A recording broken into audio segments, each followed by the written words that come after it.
nakaraang taon pa ito. Remember yung usapin ng Chacha, may ganitong klaseng rumors na partner, di ba? Yes, oo, partner. Meron na talaga. Tingin ko hindi na nga siya hindi na siya nagulat. In a way, yes. Kasi may mga tao pa daw, sabi niya na parang magbibigay sa kanya ng suporta, pero at the end daw, parang hindi. Oo. Hindi siya Kung yung matatandaan, partner, noong buwan ng March, nitong taon lang, may lumabas na balita na halos lahat ng mga senador ang kanyang mga kasama. Kanilang inihayag yung suporta kay Senator Mix. At sinasabi nila hindi ito mangyayari. Puro mga marites lang daw. At sinasabi, chismis lang. Oo. Kung wala na pag-uusapan talaga, di ba? Pero, sabi mo nga kanina, nabulaga lahat sa ginawang desisyon. Pero, well, for Senator Big, siguro, alam na niya to. At nasa plano na niya to, partner, na talagang siya ay magre-resign na sa kanyang pwesto bilang Senate President. Sabi partner, parang Wednesday pa, nagtitipon yung kabilang partido, kabilang grupo. Oo. So, tingin ko, partner, may mga may mga dahilan kung bakit kailangan hindi na siya mamuno. Kasi parang ang dami-daming nangyayari sa Senado na parang, di ba ang tawag na nga nila sa Senado ngayon, circus. No. Ito may binabanggit si Gloria Alba. Minalas daw si Senator Zubiri sa PIDEA. Chismis leaks ni Bato na naging marshmallow. Well, yeah. May mga ganong partner na lumalabas din ngayon na usapin na iniuugnay etong PIDEA leaks. In a way, yes, partner. Bakit, partner? Lahin natin. Sige. Tingin ko lang, yung ibang mga miyembro, yung ibang mga senador, medyo dismayado. Kasi sobrang ni Senator Zubiri. To the point na sabi nga natin, parang todo pa sa lahat. Pero nung nakaraang araw, May 2, partner. May 2 meron na kasing meron ng issue doon sa nakakat the process. Kasi kanina, nung nagkaroon ng press con, itong si bagong Senate President, Chis Escudero, nabanggit niya yung tungkol sa motu proprio. Tandaan mo yon, partner. Kasi dahil kapag ka nag-hearing ka motu proprio, paano halimbawa, kung may hazing sa isang institusyon ng militar, higher education ako, motu proprio sa akin yan. Paano ko hindi pala yun ang pasya ng Committee on Rules na ako ang priority, ako ang unang komiteng didinig niyan? Hindi maaaring iiwan sa kada sa isang miyembro lamang ang pagpasya kung anong jurisdiction ng komite. Dapat pinagpapasya niyan yung simpleng aksyon na binabasa ni Senate Majority Leader Joel Villanueva, yung I move that we refer blah blah blah bill to the committee on. Actually, buong plenaryo nagdedesisyon na binibigyan tiwala ang pasya at rekomendasyon, ang motion ng Majority Leader. At hindi yun individual na pasya ng iisang miyembro lamang o sino mang chairman. Ito yung tipo na meron kasi naging issue si Jingo Estrada, Senator Jingo Estrada, sa kasi Senator Pia, na bakit agad nagkaroon ng hearing yung Belkens Pharmaceutical, na hindi dumadaan sa 3-day notice rule. Para kasing nasa kinuha agad ni Senator Bongo yung issue, samantalang isa doon sa mga nag-privilege speech ay si Senator Jinggoy. Okay? So, si Senator Jinggoy mismo nagugulat na the following day, parang April 29, nagkaroon ng privilege speech si Senator Jinggoy sa si Senator Tulfo about sa marketing scheme nung Belkens Pharmaceutical Company. So, hindi ina-expect ni Senator Jinggoy na magkakaroon na ng hearing the following day. Kasi ina-expect na nag-privilege speech kumbaga, ipapasa muna ito sa proper committee. Diba? Ng majority floor leader. Pag-uusapan kaya kung saan ang committee. Pero on bigla, the following day, sinapu agad nila Senator Bongo sa ni Senator Bato. yung issue. So, nagulat si Senator Jinggoy, bakit nandun na yung supposed to be mula sa mga sa Belkens Pharmaceutical. So hindi sila naabisuhan na magkakaroon ng hearing. Mr. President, yesterday, Senator Tulfo and myself delivered a privileged speech regarding the multi-level marketing scheme of a certain pharmaceutical agency named Belkens. And the majority leader has not referred it yet to any appropriate committee. And I heard that Senator J.V. Ejercito had a similar resolution that was filed and was not yet referred to the appropriate committee. And much to my surprise, Mr. President, the committee chaired by Senator Bongo heard conducted a hearing this morning and heard the privileged speeches of myself and Senator Tulfo. And again, much to my surprise, I was forced to attend the hearing because all the officials of the said pharmaceutical agency were present. And of course, I would also like to thank Senator Bongo for his appropriate action, for his motu proprio action in conducting the hearing right away. But rules are rules. May I know from the majority leader what did we violate any rule, the 3-day rule? Because we just delivered a privileged speech yesterday, and again, I was surprised why the stakeholders or shareholders of Belkens Pharmaceutical Agency were already present. What was the notice for? Because from my understanding, the notice that was posted is regarding bullying in the, was it hospital setting? That was the notice we received. So it is very possible that a senator who is not inclined to attend a hearing on bullying would not attend, not knowing that there's going to be another topic taken up. I think that is the important point that we should be discussing, Mr. President. What is the point of a notice if matters beyond the notice are going to be taken up intentionally? Of course, kung nabanggit, and then the chairman, you know, on the side is, oh, pakituloy lang yung issue na yon. But to intentionally have a hearing on a subject matter that is not contained in the notice, and we have sometimes 6 hearings simultaneously going on, and we have other obligations, how would we know, Mr. President? How do we properly inform ourselves? Because that is the purpose of a notice, Mr. President. So we have to abide by the 3-day notice rule. Correct. Ito yung nakita ko. I have here with me the list of all the Jedis and Padawans. Ang Jedi ay ito mga opisyal na involved dito sa MLM scheme. Ang Padawan ay yung mga downlines. And I also have copies of checks issued by Belkens Pharmacy to some doctors. Now, mag-deny kayo, makukulong kayo. Because I have proof. I even have proof here coming from the Security Exchange Commission na inaamin mismo ng mga doktor na involved dito sa MLM ng Belkens Pharmacy na sila ay shareholder or stakeholder ng Belkens Pharmacy. Kung makikita niyo po itong Zurex drug, actually hindi ito kilala compare sa ibang mga drugstore. Ano po itong Zurex drugs na pag-aari ni Dr. Vianelli F. Flores? What's wrong with a doctor owning a pharmacy? It's a legitimate business, right? Pero kung titingnan mo, conflict of interest. Why? Kasi nga, mga membro ng MLM ng Belkens Pharmacy, tinuturo ang mga pasyente nila na pumunta sa Zurex. At sa harap mismo ng Philippine Heart Center, meron pong Zurex drugs. Pila-pila mga pasyente dyan.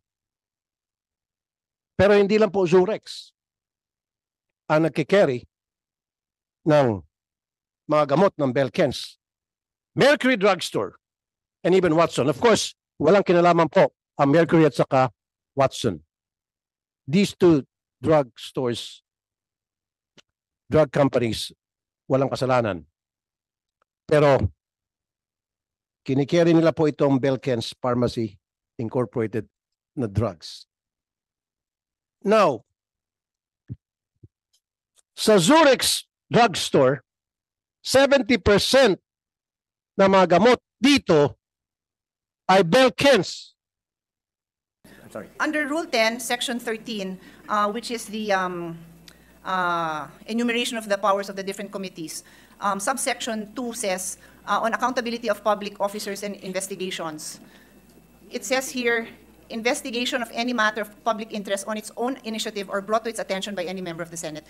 So it is only the Blue Ribbon Committee, Mr. President, that has that phrase under its own initiatives. And for the 17 years that I've been a senator, I file resolutions in my own committee following these rules because my understanding is it's only the Blue Ribbon Committee on its own initiative. Of course, in a time of emergency, we are on break. Of course, we will not stop the Committee on Energy to have a hearing. Of course not. But what is the purpose of this on its own initiative under the Blue Ribbon Committee powers if everybody else can do it? Hindi ko po sinaswapang yun. E di palitan natin, let's amend. What is our intention? Because we just have to be clear about the rules. We are an institution governed by rules so that we can do our job properly. So I humbly submit that we submit these queries to the Committee on Rules so that they can discuss it with our legal, our luminaries, our experienced heads, and then properly guide us, Mr. President. Thank you. But just for the record, we amended the rules of procedure governing inquiries of native legislation, Your Honor. And under Section 2, initiation of inquiry, it's very clear. It used to be, I recall, it used to be the Blue Ribbon Committee motu proprio. Actually, immediately, even not following the 3-day rule, pwede yun. Parang immediate yung investigation on its own. However, we amended and strengthened the rules of procedure and added the Section 2. So, if you wish, we can have the Committee on Rules come out with the legal and the correct and final decision on this particular issue. Yes, so we can refer to the Committee on Rules to come up with a decision. Mr. President, we admire and respect the issues raised in today's session, and there's always room for improvement, Mr. President, and as we are talking about some other matters, Mr. President, with regard to our rules, we can always look into it and study further and improve as much as we can, Mr. President, in order to give our best service to our country and people. And yes. So, ito partner, naging argumento to eh. Sa loob ng Senado na para bang, oo, may motu proprio, pero dapat hindi ito hindi ito i-decide lang ng isang tao. Kasi sa press ko ni Senate President Cheese, na kahit motu proprio yan, kahit anong sasalita nandiyan, yung majority floor leader, still, kumbaga pinagmimitingan to, hindi isang tao lang nagde-decide dito. So, doon sa hearing sa Belkes, lumabas kasi, kinuha agad ni Senator Bongo yung hearing. Siyempre, Vice Chairman si Vice Chairman si Senator Pia ng Committee on Health. Tapos hindi siya informed. Na-inform siya, it's only about the rights of the patients.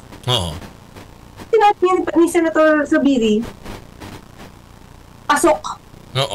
So, hindi na nasusunod yung rules dyan sa Senate. Kumbaga, nakakaroon na ng labo-labo.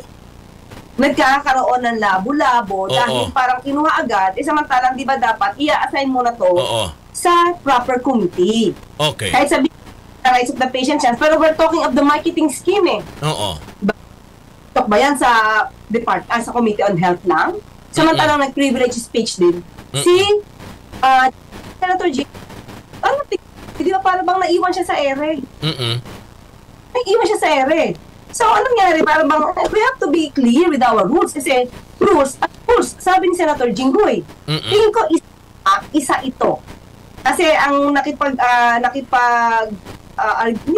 nakipag-diskusyon about this matter is Senator Pia. Sa umpisa, si Senator Jinggoy. Kasi, syempre siya yung isa sa nag-privilege speech eh. Yung, maliban dyan, partner. Okay, sabi mo, tama ka. Yung Fidelia Leaks. Okay. Hindi natin alam, kasi yun ang lumalabas kay Senator Zubiri na meron from the outside. Diba? Na kumukumpas. Diba? So, syempre, from the outside, sino ba isipan natin? Di ang administrasyon. Akin dahil dyan. Pero ginawa ko lang pong tungkulin ko bilang Senate President, which is to always keep the committee system strong and independent from any outside forces to dictate what should or should not be tackled in the committee system. So, I'm sorry if may mga ruffled feathers at may nagalit sa akin, pero ganun talaga ako.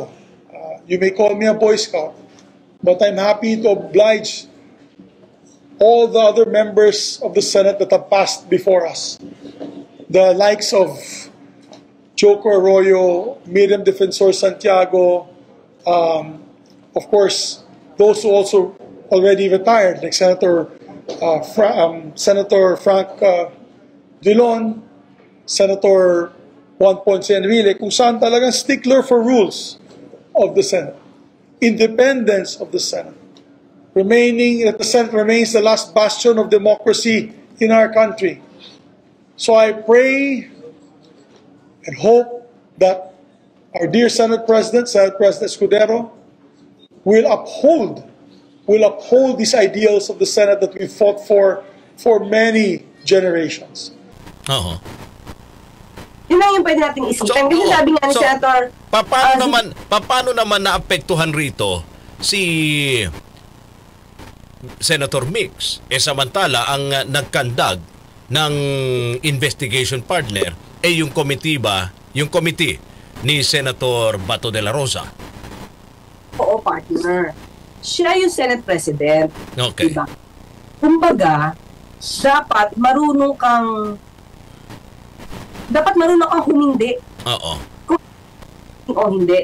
Sabi nga nila dapat, diba, bago yan isa lang sa hearing, yung mga ebidensya kung meron man, dapat ini-evaluate kung dapat pasok sa isang Senate hearing. Mm-hmm. Kasi yan na ngayon, partner, mukhang naging yung Senate hearing doon sa Fidelix, mukhang ang dating propagandista. Okay.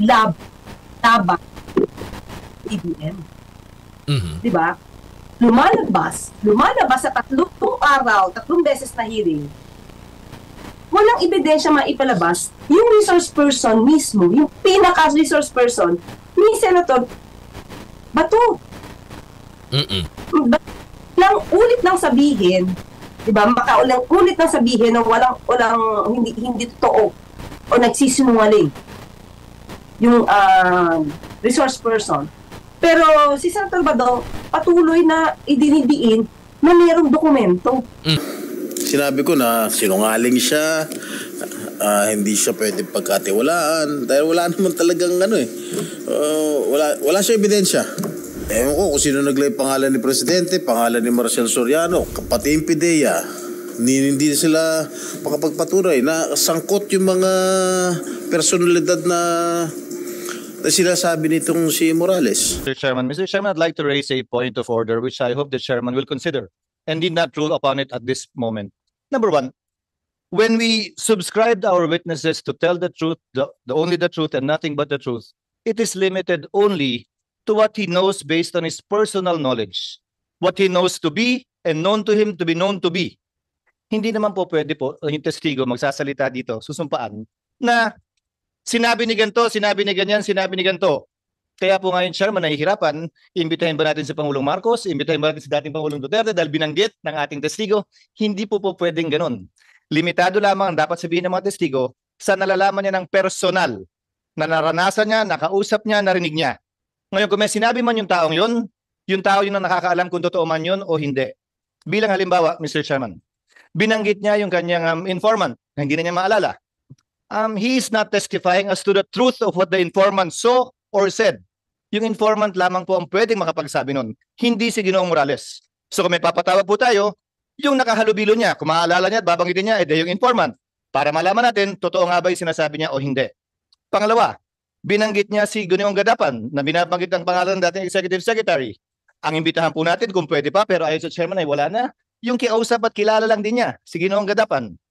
Ngayon, binabanggit din niya na mayroon daw tiga Napolcom na kumausap sa kanya, inaareglo siya. Yun lang din ang limitasyon ng kanyang testimonya Hindi kung sino pang pangalan ng binanggit doon tiga Napolcom. Hanggang doon lamang naman po talaga yung nalalaman niya eh. Dahil kung hindi po natin lilimitahan doon, Ginoong Chairman, aabutin na po tayo ng Disyembre, hindi po tayo matatapos sa dami ng pangalan binabanggit ng ating testigo sa ngayon. Sunod po, Mr. Chairman, a point of order. Narinig ko po yung motu proprio investigation ng Chairman. Sabi po ninyo, yung drug haul sa Batangas at yung PIDEA leaks. Ngayon, kung ang posisyon po ng Chairman ay authentic yung dokumento, dapat po isama sa magiging inquiry ng komiteng ito ay kung authentic yung dokumentong yun at gaya ng sabi ng Chairman, may butas. Hindi po ba yung papel? Dapat po sumentro na po ang investigasyong ito. Sino yung bumunot dun sa folder na pinanggalingan ng dokumentong sinasabi ng Chairman na authentic? Ang pangalawang problema po kasi ay hindi lang naman may nag-leak ng confidential na dokumento. Ang issue din po ay sinong bumunot o kumuha ng confidential na dokumentong yun kung kaya't wala na ngayon sa PIDEA. Kung nandun man yun ng simula. Kung hindi yan tinamin over kay Director Francia, sino man ang nakakuha ng dokumentong yun, sino nga ba ang bumunot nun? Yun ang dapat alamin at malaman ng PIDEA at ng komiteng ito. Naimbitahan na natin si Binibining Soriano para tanungin kaugnay nito. Pero ang issue nga natin ay yung Batangas at yung PIDEA leaks. Hindi yung sinasabi dun sa leak mismo. Pwedeng puntahan yun. Pero subject matter na po marahil yun sa isa pang pagdinig na nakasentro na lamang doon sa bagay na yon. Pero pansamantala sa isyong ito, ang nais po nating malaman saan galing yung dokumentong lumabas at kung authentic yun sa panahon ng Chairman, nasaan na yun ngayon at sinong bumunot mula sa files ng PIDEA nung file na yon, nung papel na yon at ng mga retrato at sinumpaang salaysay nung sinasabi po ni Ginoong Morales na informant po niya na hindi po niya maalala sa ngayon. Again, yes, for the consideration of the Chairman at a later time and for the Chairman to rule upon it at a later time, Mr. Chairman. Thank you, Mr. Chairman. Thank you to my distinguished colleague, Senator Poe. So, tingin ko, kasi ilang beses na rin naman, tingin ko sobrang bait ni Senator Zubiri. Parang wala siyang kamay na bakal pagdating sa ganyan. Diba? Alam mo, partner, di ba? Naalala ko tuloy yung mga time na sinasabi mo nga, di ba, yung Senado, naging parang ano na partner, parang palengke na. Yung iba, nako, hindi mo maintindihan. Kung paano, di ba, mag-interpolate kung gumagawa ng privilege. Nako, talagang hindi pa tapos yung privilege speech ng isang senador. Di ba, sumisigit na. May mga dumadaan sa harap, may mga umaalis. Oo, palengke, diba? Sabi mo nga, partner. Tapos, tingin ko isa sa mga naging issue pa, kaya na syempre, baka dati napagbibigyan pa nila, yung partner, yung sabi mo nga, napaka-unruly. Oo. Sana lang, partner, pag nagbago ngayon ng liderato, sana mabago na rin yung forma ng Senado. Ito, gusto ko lang, partner, pakinggan mo to kasi yung may mga binabanggit siya na ito yung mga dahilan kung bakit siya bumaba. O nagdesisyon siya na umalis sa pwesto bilang Senate President. Sinasabi niya, di ba, I leave my head held high, knowing I did what is right for the Senate and for the nation. Okay? At sinasabi pa nga niya rito, I have never dictated my position to any of you. And I always supported your independence, which is probably why I face my demise today. I failed to follow instructions from the powers that be. I fought the good fight. If I have ruffled some feathers in doing so, if I have upset the powers that be, then so be it. Partner, wait lang ha. Okay ba yung audio ko? Nawawala daw? Okay pa ba? Nawawala-wala pero partner, hindi naman tuloy-tuloy. May ano lang na nawawala-wala. Talaga? So, ano siya? Mahina? Mahina ba, partner? Hindi naman. Malakas, partner.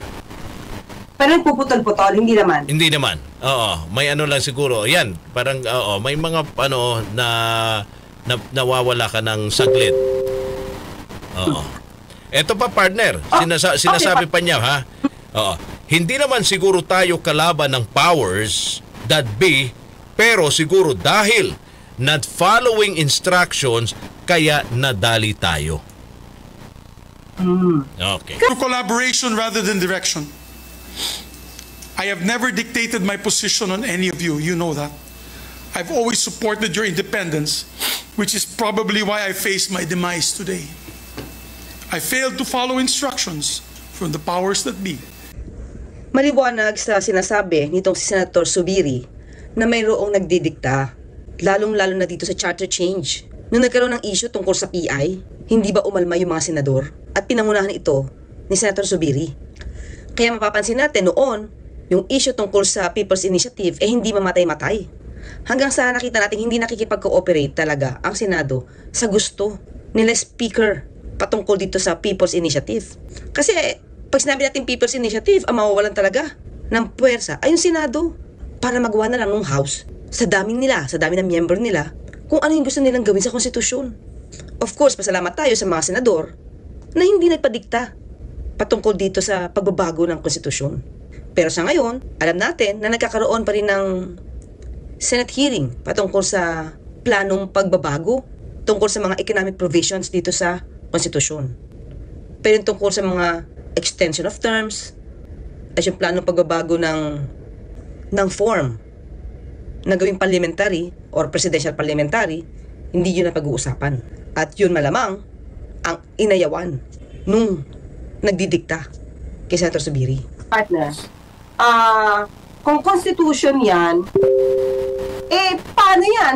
Sabi nga nila, si bagong Senate President, anti-chacha. Mm-hmm. Oh, diba?